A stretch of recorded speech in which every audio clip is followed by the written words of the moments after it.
Hey guys, welcome to my second YouTube video.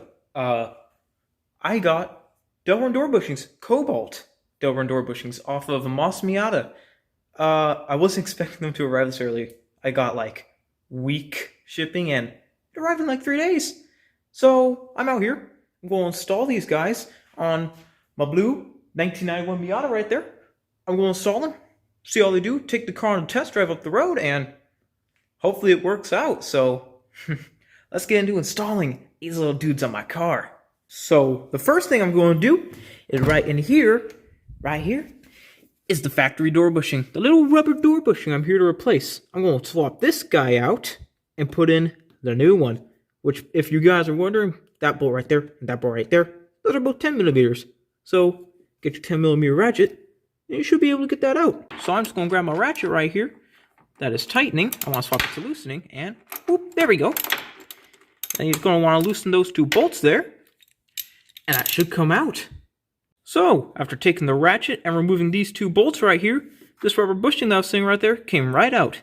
Now that I've taken the bushing out of the car, I can show you guys why people upgrade the rubber bushings to the delrin bushings in the first place, and why they spend like upwards of 50 bucks on them. 50 bucks isn't that... It doesn't sound like that much for a car part at least, but 50 bucks is still quite a bit of money. You can get some decent stuff for 50 bucks. So let's see why people upgrade this part. So as we can see on the desk of whatever's on it, I got right here my old rubber bushing that I pulled out of the car just now. You can see it's old. It's got, you can see in the light there, it's got like marks on it and everything. But this, see, I can squeeze it like that. It's soft. It's moldable. You can just kind of push it around. See, it has that nice rubber sound. Now up here, I got this guy. This is a cobalt delrin door bushing. Right here, you can see I can push it all I want. That thing's not moving. That definitely has a lot harder, a more kind of plasticky sound than this right here. You see, this is a lot more dense, and putting these side by side, this one's a lot bigger than this one. So this takes up the whole space in the little cup, while this guy doesn't take up all of that, and that's why we're replacing it. One thing you guys are going to want to do before putting these in, you're going to want to make sure your delrin door bushing fits in the door cup. Right here is the OEM Mazda door cup right there. And as you can see, I got my door bushing. This is how it's going to go in the car. Well, it's going to go like this. See? And it slips in there pretty snug, as you can see. I can do it with one hand pretty simply. See, if I push up against the door, that's what you want. You don't want it to be loose to where you can just pull it out easy, to where it basically almost falls out. But you want to have it snug to where when it's in there, it's staying in there. And as you can see, this fits well. Now I will show you guys, on the side here, you can kind of see, oh, those sides look a little rough.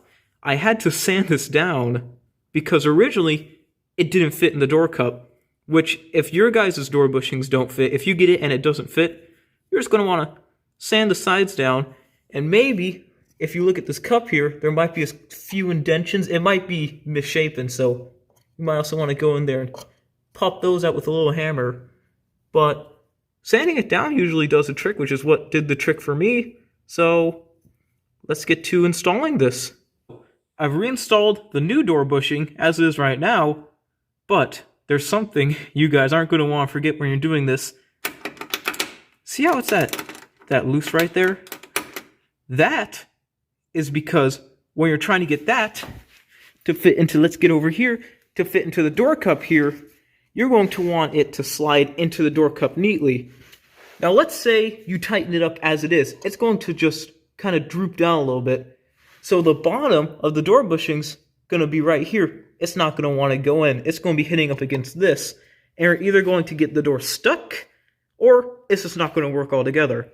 So by leaving it a little bit loose, as it is right there, you're able to, when you shut the door, you're going to want to shut it, not with a lot of force, but with just a little bit. I'll show you guys. You're going to just want to, it's going to just kind of slide to where it's supposed to be, like right there. Instead of drooping like that, it's going to kind of slide to where it wants to be. So that's how you do it. And in order to do that, all I just did, I tightened these all the way down I could until it didn't move. I just kind of backed it off a little bit until I felt the bolts loosen. And I was like that. So, like I said you gotta do, you're going to have to slam the door next, which you might say, oh, don't you want to slam it kind of gently so it softly goes into place? Slamming it gently might work, but most of the time you gotta slam it hard so it gets in there, you know, it just kind of, it goes in its spot fine. So let's go do that. So, where you're going in here to slam the door, you can see my door bushing right here. It's loose. You want to line up with that. So all you're going to want to do, you're going to want to be kind of gentle though, so you don't shatter your window. So not a lot of force, but enough to shut it like that. Like you're kind of walking away and you go like, oh, like that. Kind of like that kind of force, but not like, you don't want to shut it like that. Like I still have to push it in. You're going to want to shut like with enough force to where it shuts on its own. And you're just going to want to do that a few times like this. You're going to want to open it, shut it, open it, shut it. You're probably going to want to do that about 5 times. I would say 5, 6 times. And you should be good. As you guys can see, I've come in here. I've tightened down the door bushing. That thing isn't going anywhere. That's tightened down. You want to make sure you tighten this guy down. Not a lot, but enough to where it doesn't move. Because this, since your car is a convertible, or most Miatas are, some have the hardtop, but since your car is a convertible, you're definitely going to want to have this tightened, because this is really, except for this is the only thing holding this whole part of your car right here to the rest of the car. So, you're just going to want to tighten that, and when you tightened up and if you've done everything right, it should shut like that. See? It opens fine, and it shuts fine. I can open it, I can gently push it shut. Gently I slam it. But see, it should shut like that. Now that I've tightened down the door bushings in my blue Miata, the next thing is taking it for a test drive. See if the delrin door bushings live up to what people say they live up to. See if they're, oh, the finest, the whatever it is, the thing that everybody just loves talking about for just no reason. So let's see if they really live up to the hype. Okay, now that we're out here, I'm gonna go test out and see how the door bushings actually function on the car compared to the rubber ones, and why people actually buy the delrin door bushings compared to the OEM rubber ones. Okay, so the first thing I noticed, because I just left my driveway, now I'm cruising down the road by my house, first thing I can notice is that the car doesn't squeak and rattle as much. It's a lot more quieter. There's no like, you don't hear the door kind of rattling or anything. It's quieter actually. It is surprisingly nicer in here. I haven't felt a feeling yet stiffness-wise of the car. Probably because this car's already been stiffened. It's got the roll bar back here and everything. So it's already been stiffened. But there are less rattles right off the bat for sure. The car feels a lot more stable. Not stable like, oh, I can take a corner faster, but feels a lot more close. It doesn't feel as loose as it did before. It feels a lot more, I don't know. It feels like something. I can't really put my finger on it, but it's definitely more. It's more like what are they called? It's more like a sedan. It feels like now than a convertible car, to where the only thing connecting you to the car is the bottom tray of it. It's a lot more conjoined, I would say. Moving on to a back road here. It turns better. It takes the bumps similar to how it did before, probably because the suspension that I have, since it's, I've said before, since it's stiff, it's definitely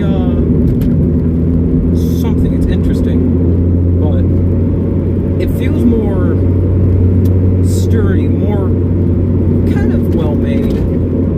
So you can see the bumps there. This suspension's kind of donkey doo-doo. There's a bird in the way. feels nice. Everything feels nice. The steering might feel a little different, actually. Kind of taking a few of these corners like this, the steering feels a little bit, it feels a little, dare I say, more precise. Let's see. That's not bad. Let's see, here's more of a sweeping turn right here.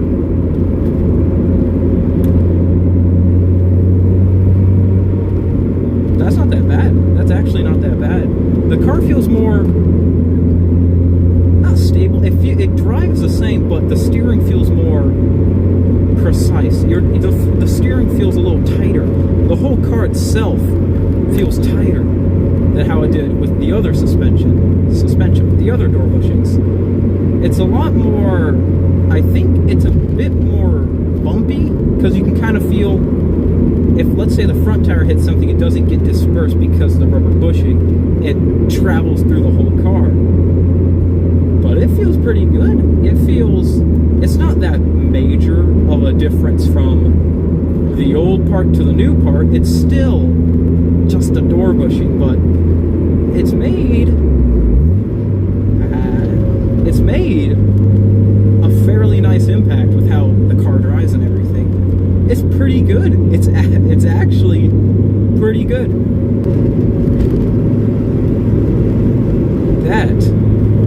That right there, that's another thing that this car has. Exhaust rattle. It rattles pretty badly. But that's not what this video is about. This video is about door bushings. And are they worth it? Which, from what I've seen here, yes. Because you can get these. These are on the more expensive side. These are like 40 bucks. These are the cobalt ones off Moss Miata. The ones on my green Miata, on the other hand, are like 30 bucks. And I got them off Amazon. I think they're Craven speed, but they're not Craven speed. They're knockoff Craven speeds. But they work fine.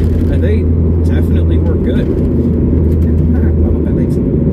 They work pretty nice. Now, there's one more test I want to test out this car. This car had a case of the Miata Shimmy, or what I think it's the Miata Shimmy. When I go around 70, 80 miles an hour on the highway in this car, the steering wheel kind of goes like,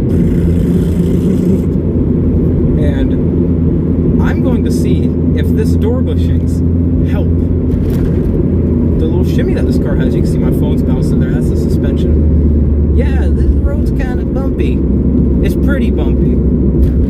But I'll see you guys on the highway. Alright, now, as you can probably tell from the wind noise, you guys are seeing me on the highway right now.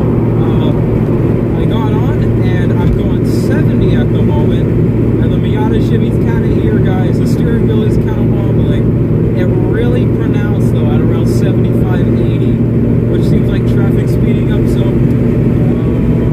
it still has it. No! It didn't fix the shimmy. Like, you can see my hand, if I put my hand on it, the steering wheel shimmy. So, it didn't fix the shimmy, sadly enough. The shimmy is still here. It's still just, it's a little better. It's quite a bit better than how it was before, but it's still there, and that's what I didn't want. But I mean, you gotta live with it. If you grab a Miata because you think it's gonna be comfortable, it's not gonna be comfortable. The Miata shimmy is a good thing. Actually, around 75, it's actually clearing up. Actually, I think it might have worked because it's not shimmying anymore. I'm going 75 right now, and it's not moving. It is not moving. That's a loud truck. But I'm going 75, and it's not moving as bad as it used to. It used to be really bad now. I think it actually fixed it a little bit. At first, I was thinking it didn't do a thing.